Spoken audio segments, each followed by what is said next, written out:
Bienvenue sur le podcast Astuces de com. Je suis Natalia, dirigeante de l'agence de communication Optimize NC et du centre de formation digitale Optimize Learning à Bordeaux. Ici, sur ce podcast, je vous partage des trucs et astuces pour améliorer votre communication au quotidien. Vous n'avez pas encore fait appel à moi? Je rafraîchis votre plan de com avec un rendez-vous de 2 heures. N'oubliez pas de réserver votre place dans mon calendrier. En attendant, place à mes conseils. J'espère que vous êtes prêts. Je vous souhaite une bonne écoute. Bonjour à tous et bienvenue sur Astuces de com. Donc aujourd'hui, on continue la série LinkedIn Boost et on va parler de bannière LinkedIn avec mon super invité, donc Maxence. Salut Maxence, comment vas-tu? Salut Natalia, écoute, ça va très bien. Je te remercie beaucoup pour l'invitation. Ça fait plaisir d'être ici avec toi sur le podcast. C'est un plaisir partagé et surtout que tu m'as dit que c'était ton premier podcast. Donc c'est un plaisir pour moi de t'avoir. C'est mon premier, en effet. Donc, pour parler rapidement de qui tu es avant qu'on entre dans le vif de sujet, pour parler des bannières LinkedIn, donc toi, tu es Maxence Merle, tu es Community Manager et même Social Media Manager. Donc, les réseaux sociaux, tu t'y connais. Et tu as même une spécialisation autour des jeux vidéo. Donc, je vais te laisser te présenter. Et après, on verra pourquoi tu as décidé donc de travailler sur tout ce qui est optimisation de profil LinkedIn et notamment des bannières. Alors, qui es-tu plus en détail? Alors, qui je suis? Alors, je suis entrepreneur depuis une dizaine d'années, notamment dans la vente, le marketing et la communication. Et je suis surtout spécialisé, du coup, dans la communication aujourd'hui, dans les stratégies social media. Je m'y connais pas mal en réseaux sociaux, comme tu le disais. Et les bannières LinkedIn, j'y suis arrivé parce que c'est un des réseaux phares depuis maintenant un petit moment. Du coup, j'ai appris à travailler sur ce réseau, à connaître les codes, les valeurs et ce qui fait qu'un bon post marche, qu'un profil est optimisé pour fonctionner et apporter du lead. Et j'ai beaucoup travaillé là-dessus et du coup, je me suis spécialisé dans l'optimisation de profil LinkedIn aussi, par ailleurs, en plus de mes autres activités de communication. Et c'est comme ça d'ailleurs que je t'ai repéré, parce qu'on le disait en off, mais on peut le partager quand même avec les personnes qui nous écoutent. En fait, moi, je travaille régulièrement avec des graphistes pour mes clients. Voilà, et ce qui est compliqué, c'est que parfois, quand on n'a pas les codes de LinkedIn, faire des bannières LinkedIn, tout le monde peut faire des bannières LinkedIn. Mais ce que j'aime chez toi, c'est justement que tu as le côté graphique et créatif, mais tu as les codes de LinkedIn, ce qui fait que les bannières sont vraiment percutantes par rapport à ce qu'il faut faire aujourd'hui sur LinkedIn, sachant qu'en plus, ça évolue beaucoup. Et c'est pour ça que je trouvais intéressant de t'avoir pour que tu puisses répondre à toutes mes questions et partager des conseils. Déjà, à ton avis, toi, pourquoi tu trouves que c'est important d'avoir une bannière LinkedIn? Pourquoi c'est important d'avoir une bannière LinkedIn? Alors du coup, Alors, je rectifie, une bannière LinkedIn optimisée. oui, oui, tout à fait. C'est important. C'est la première chose que tu vois. Quand tu vas sur le profil de quelqu'un, la première chose que tu vois, c'est sa bannière, sa photo de profil et à la rigueur son titre de profil. Mais c'est vraiment ce qui prend le plus de place, c'est la bannière. Et et au niveau des chiffres, je sais pas si tu le savais, mais quelqu'un qui vient sur ton profil, de manière générale, il reste une dizaine de secondes, pas plus. Donc si ton profil t'as pas de bannière ou que ta bannière il y a rien d'écrit dessus, que ta photo est un peu floue, etc., il va pas s'attarder, il va pas regarder ce que tu fais, il va pas aller voir ta bio. Par contre, si tu as une bannière optimisée qui dit tout de suite, voilà qui je suis, voilà mes couleurs, voilà mon style, et voilà ce que je peux t'apporter, là, tu vas donner de l'intérêt à la personne qui vient sur ton profil et il va regarder plus en détail ta bio, ta sélection, tes posts que tu fais. Il va apprendre à te connaître et si c'est pertinent, il va te contacter éventuellement pour travailler avec toi ou pour te demander des conseils, etc. Mais c'est exactement, moi je suis d'accord avec toi. Souvent ce que je dis à mes clients, par exemple ce matin je faisais un coaching LinkedIn, donc moi je suis pas du tout créative et graphiste, donc je ne fais pas de bannière. C'est pour ça que je suis contente qu'on puisse justement commencer à travailler ensemble. Et en fait, la bannière LinkedIn, c'est quand même le premier truc qu'on voit quand on va sur un profil. Donc autant avant, ça suffisait d'avoir une jolie bannière un peu chartée avec nos couleurs de marque, etc. Mais en fait, aujourd'hui, on va bien plus loin que ça. En fait, sur la bannière LinkedIn, il faut tout de suite qu'on sache quelle est la valeur ajoutée, avec qui tu travailles, ce que tu peux apporter, les bénéfices, etc. Et c'est pour ça qu'il faut pas sous-estimer cette bannière et qu'on en a fait un épisode de podcast. Ouais, c'est clairement important la bannière et c'est vrai que tu le disais. À l'époque, c'était vachement très graphique, très stylé, très joli, etc. Mais les codes ont vachement changé parce que la plateforme est devenue de plus en plus jeune et beaucoup plus utilisée d'une manière social média que juste une plateforme pour mettre son CV. Et donc là, on peut se permettre d'avoir des bannières qui sont très fun, d'avoir vraiment des signes distinctifs qui nous représentent et de se faire plaisir dans sa bannière en utilisant les codes qu'il faut. Mais on peut vraiment se faire plaisir là-dessus, quoi. D'ailleurs, même au-delà de se le permettre, finalement, moi, je trouve que c'est un bon moyen quand on veut se démarquer et marquer les esprits. Tu vois, peu importe, j'accompagne des clients, par exemple, un photographe. Et ce que je lui ai expliqué, c'est que il y a beaucoup de photographes sur LinkedIn, mais ils n'ont pas forcément travaillé leur branding personnel. Et du coup, si lui, il travaille bien sa bannière, toute sa com, son identité, mine de rien, il va sortir du lot. Et dans l'esprit des gens, ça peut être un argument pour faire appel à lui plutôt qu'à ses concurrents. Donc, faut vraiment pas négliger tout ça, quoi. C'est clairement le moyen de se distinguer d'autres personnes. Sur LinkedIn, il y a énormément de profils qui se ressemblent dans la communication, dans le marketing, dans la vente, etc. Et c'est vrai que d'avoir un branding vraiment bien à soi, ça permet vraiment de se démarquer et de toucher des clients, des leads qui seraient pas venus vers toi parce que tu fais comme tout le monde. Ouais. Donc maintenant, je pense qu'on a convaincu les auditeurs et auditrices que c'est hyper important d'avoir une bannière travaillée. Tu as des conseils à nous partager puisque c'était l'objectif de l'épisode. Donc, tu avais choisi 4 conseils actionnables. Est-ce que tu es prêt? Je suis prêt, vas-y, Alors, pose-moi quel ta serait question. ton premier conseil actionnable pour quelqu'un qui veut améliorer sa bannière LinkedIn? Premier conseil que j'ai, c'est déjà de soigner ses visuels.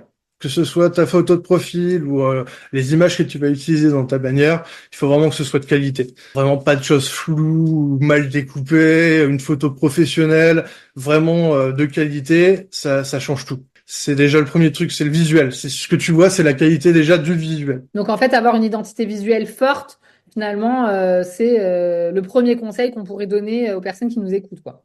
Oui, clairement, que ce soit de qualité et que ça te représente vraiment, que ce soit vraiment unique entre guillemets, que ça te représente vraiment. En sachant que ce qui est important aussi, c'est de l'adapter à soi, c'est-à-dire que parmi ceux qui nous écoutent, il y a des personnes qui sont plutôt débutants, on va dire, sur tout ce qui est branding personnel, identité, justement, identité visuelle, etc. Et il y a des personnes plus avancées. Donc, je pense qu'il faut que chacun mette le curseur. C'est-à-dire que si vous partez de zéro sur LinkedIn, que vous n'êtes pas forcément très à l'aise, vous n'avez pas besoin de travailler tout votre compte LinkedIn comme un graphiste, mais il y a quand même des bases, c'est-à-dire respecter vos codes couleurs, avoir un minimum quand même une identité. Et après, le top du top, c'est d'aller dans un niveau plus poussé. Et là, vous allez aller jusqu'à, pourquoi pas, détourer vos photos de profil avec un fond de couleur, avoir des photos de sélection, pareil, très chartées, des carousels. Enfin, ça, c'est pour ceux qui veulent aller plus loin, mais je pense que c'est hyper important, quoi. C'est ça, c'est la base. Il faut que tu te choisisses tes couleurs, que tu dises voilà, ça c'est mes couleurs, c'est ce qui me représente, c'est ce que je vais utiliser dans ma bannière, mais aussi peut-être dans ma photo de profil, dans mes posts, dans mes templates de carrousel, etc. sur LinkedIn. Il faut que dès qu'on voit cette couleur, on sache que c'est toi. C'est super important et il faut la mettre en avant dans ta bannière et ensuite ça se décline grâce à des logiciels sur tes templates, etc. Et en plus d'être identifiable, mine de rien, ça joue beaucoup sur l'image professionnelle. C'est bête parce qu'il y a des gens, c'est pas du tout leur métier et ils viennent pas sur LinkedIn pour être graphiste ou pour être community manager. Mais mine de rien, le fait d'avoir une identité forte, ça joue sur l'image qu'ils renvoient et leur professionnalisme, en fait. Donc, c'est quand même hyper important. C'est ce que je te disais tout à l'heure, c'est se démarquer, en gros, avoir une personnalité dans ton profil et se démarquer des autres qui font la même chose que toi, clairement. Bon, top pour ce premier conseil. Et quel serait ton deuxième conseil alors? Je dirais qu'une fois que tu as tout ça, il te faut un message. Il te faut un message clair. Il faut qu'on sache direct, dès qu'on voit ta bannière, qu'on va sur ton profil, on sache ce que tu fais, ce que tu peux m'apporter. Donc ça, c'est ultra important. C'est vraiment les grosses lettres que tu as sur ta bannière. Et c'est important de savoir, voilà, ce que tu fais, ce que tu peux apporter à la personne qui voit ton profil. Si je cherche quelqu'un qui est dans la com, il faut que je sache que ça parle de com, quoi. Et d'ailleurs, souvent, c'est là où il y a eu des gros changements sur les profils LinkedIn, justement avec les bannières, c'est que ça suffit plus d'avoir juste une jolie bannière chartée avec le nom de votre métier, vos coordonnées. C'est vraiment d'avoir une accroche, comme tu dis, tournée un peu bénéfice. Donc, soit qui est tournée bénéfice, passage à l'action, soit vraiment une accroche, mais en tout cas, il faut apporter une solution tout de suite et savoir à qui vous vous adressez pour toucher tout de suite les bonnes personnes, en fait. En fait, c'est une promesse. C'est une promesse, c'est un message clair et direct qui dit voilà ce que tu viens chercher, voilà ce que je peux t'apporter, voilà ce que je fais. Mais c'est vraiment une promesse qui doit être vraiment claire et directe dès qu'on voit la bannière. Et d'ailleurs, je fais une parenthèse, mais pour rebondir sur ce que tu viens de dire, vous pourrez aller regarder ma bannière LinkedIn puisque c'est Maxence qui me l'a faite. Et donc, si on donne l'exemple, donc moi sur ma bannière, le bénéfice, le message qu'on fait passer, donc en gros la promesse, comme tu dis, c'est redonner du punch à votre communication. Et en dessous, on a mis un peu mes prestations phares, enfin tu vois les métiers, donc audit, stratégie, coaching, formation digitale. Donc ça, c'est ce qu'on voit sur la bannière. Et il y a l'appel à l'action en haut à gauche, donc pour écouter mon podcast. Donc là, on a réussi sur ma bannière à mettre vraiment le message que je voulais faire passer. Et ensuite, ce message, il va venir être complété par l'accroche qu'on va mettre dans le titre de notre profil, où là, moi, j'ai mis reprenez en main votre communication avec mes coachings de 2 heures, par exemple. Donc ça, c'est pour que les gens comprennent bien. En fait, il faut vraiment que l'accroche, le message que vous mettez sur votre bannière, elle soit complémentaire avec l'accroche que vous allez mettre en titre du profil, en fait. Exactement. D'ailleurs, merci pour ta confiance, pour ta bannière. Ça a été Avec vraiment plaisir. un plaisir de travailler dessus. Et justement, sur ta bannière, on sait tout de suite, voilà, ce que tu fais. Tu fais même du podcast, on le sait en voyant ta bannière. On sait tes rôles dans la communication, etc. On les connaît. Et le titre de profil, du coup, on peut pas tout mettre sur la bannière. Il faut que ça soit une promesse qui soit claire. Il faut pas que ça soit trop surchargé, etc. Donc après, le titre de profil te permet d'amplifier un peu le message de ta bannière. Parce que c'est vraiment toujours ces 3 éléments-là qu'on voit en premier, c'est ta bannière, ta photo de profil et ton titre de profil. Et donc justement, ton troisième conseil, c'était par rapport à la photo de profil. Donc toi, Tout à qu'est-ce que fait. tu conseilles par rapport à la photo de profil? Alors, photo de profil professionnel, il faut que ce soit de qualité surtout. Après, il faut se faire plaisir. En gros, alors moi j'aime bien les photos avec un fond uni derrière, violet, Mm. jaune, vert, etc. Mais je trouve que c'est le principal point. Le premier point, c'est une qualité, une photo de qualité, propre, détaillée. Et après, tu peux t'amuser avec tout. Tu peux rajouter un objet. Moi, notamment, j'ai une fée à côté de moi qui est toujours là, pas Mm. très loin. Tu peux rajouter une casquette, tu peux rajouter un bonnet, tu peux rajouter ce que tu veux. Il faut que ça montre qui tu es un peu. Quand on voit ta photo de profil, on se dit voilà, elle donne envie. J'ai envie de travailler avec elle. Elle dégage un truc Mm. qui est positif et qui donne envie. Mais en vrai, je vous dirais, il faut se faire plaisir. Il faut juste que ce soit de qualité. Enfin, à la base, pourquoi on l'intègre alors qu'on parle de bannière? Là, on dévie sur la photo, mais parce que pour moi, ça va dans la continuité de la bannière. C'est-à-dire que, par exemple, si on regarde mon profil, donc j'ai ma bannière, donc elle est plutôt sur fond vert avec du texte orange et blanc. Enfin, c'est mes couleurs. Et ma photo de profil, elle est sur un fond orange. Donc, en fait, il faut vraiment que si vous faites un détourage entre guillemets de votre photo, que vous mettez un fond de couleur, bien sûr, il faut que ça aille dans la continuité de la bannière et que ce soit cohérent. Donc ça, c'est hyper important. Et c'est pour ça aussi que je trouvais intéressant d'en parler. Et après, donc, ton quatrième conseil, qu'est-ce que c'était? Les appels à l'action. Ah, parle-nous des appels à l'action. Alors, les appels à action, ça peut être plein de choses différentes qui peuvent être mis sur la bannière. Ça peut être abonne-toi. Ça peut être juste une petite cloche en bas du profil qui dit clique dessus pour avoir les notifications. Mais ça peut être aussi des preuves sociales, montrer avec qui tu as travaillé, etc. Ça peut être contacte-moi. Viens télécharger mes templates Notion. Viens télécharger mon kit média. Ça peut, c'est un appel à l'action. Alors, il en faut minimum un qui pousse la personne qui voit ton profil à aller voir un peu plus loin, à prendre contact avec toi, à télécharger ce que tu offres, etc., d'en savoir un peu plus. Ouais, c'est vrai que finalement, ce conseil, il s'adapte de manière large en fait sur LinkedIn. C'est qu'en fait aujourd'hui, quelqu'un qui vient voir votre profil LinkedIn, il faut qu'il soit en mesure rapidement de savoir, comme on l'a dit, de savoir ce que vous faites et ce que vous pouvez lui apporter. Mais une fois qu'il sait ce que vous faites et ce que vous pouvez lui apporter, il faut quand même lui mettre un petit coup de pouce, lui donner un petit coup de pouce pour que cette personne puisse passer à l'action avec vous. Et c'est pour ça qu'il faut essayer de glisser des call to action, donc des appels à l'action un peu partout sur votre profil et notamment dans la bannière. Et d'ailleurs, après, on en a déjà parlé aussi tous les deux, les appels à l'action, ça passe aussi par le lien qu'on met dans son profil. Plutôt que de juste de mettre le lien de son site, on peut changer le texte en mettant rendez-vous sur mon site ou moi j'ai mis un lien vers mon Calendly, donc j'ai mis réserver mon coaching.com et hop, il y a le lien. Ça peut être dans la section sélection, d'avoir des appels à l'action vers soit une prise de rendez-vous, un formulaire de contact, j'en sais rien moi, un mood board, enfin si on est enfin si c'est pertinent, Un mais il faut mettre portfolio, un voilà landing un page. portfolio. Faut essayer de mettre des appels à action un peu partout sur son profil quoi. D'ailleurs, dans les posts, c'est ce qu'on fait. On en met à chaque fin de post pour pousser aux Ouais. commentaires, pousser à interagir, etc.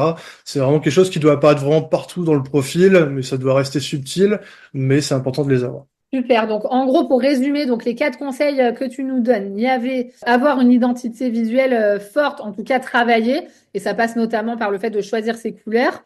Le deuxième conseil, c'était plutôt d'avoir une promesse, un message clair, et sur sa bannière, d'avoir voilà des punchlines, des accroches, etc. Le troisième conseil, c'était de ne pas oublier la photo de profil pour qu'elle aille dans la continuité de la bannière. Et le quatrième conseil, donc c'était vraiment plus autour du passage à l'action, donc de penser un peu incitation, donc avec soit comme tu disais, ça peut être des preuves sociales ou des appels à l'action plus concrets comme abonne-toi, contacte-moi, etc. Donc ça, c'était 4 conseils qui sont selon moi ultra actionnables. Et j'ai une question qui me brûle les lèvres. Donc là, c'était pas préparé, mais je suis sûre que tu vas pouvoir y répondre très facilement. C'est toi qui fais des bannières LinkedIn. Quelle est ta plus grosse difficulté en fait? Est-ce que c'est de cadrer les gens parce qu'ils ont trop d'idées, ils veulent mettre trop de choses sur leur bannière? Est-ce que c'est au contraire, ils te donnent rien, donc c'est toi qui dois vraiment improviser pour les bannières de tes clients? Enfin, c'est quoi ta plus grosse difficulté finalement? Alors, quand je fais la bannière de quelqu'un, qu'est-ce que c'est ma difficulté? Ça va être de trouver le bon ton, la bonne identité graphique, ce qui représente vraiment la personne. En fait, c'est la bannière en soi.